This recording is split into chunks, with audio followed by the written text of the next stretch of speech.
দিনের শুরুটা স্বাভাবিক হলেও দুপুরের পর যেন সবকিছু ঢেকে গেছে রহস্যে। হঠাৎ নিখোঁজ ওপার বাংলার নির্মাতা উৎসব মুখার্জি। ব্যাংকের কাজে বাড়ি থেকে বের হওয়ার পর থেকেই খোঁজ মিলছে না তার।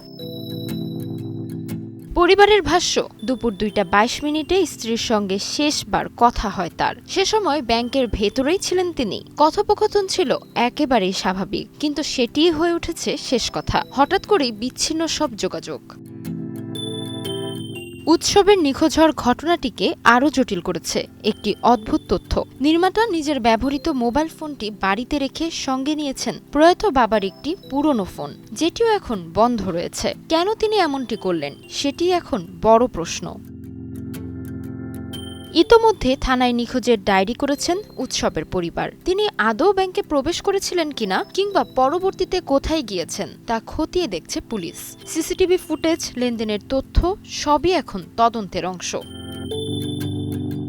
বরুণ বাবুর বন্ধু ও ভবিষ্যতের ভূতের মতো কাজ দিয়ে নিজের আলাদা পরিচয় গড়েছে উৎসব। তার হঠাৎ এমন নিখোঁজ হয়ে যাওয়া যেন বাস্তবের চেয়েও বেশি রহস্যময় এক চিত্রনাট্য।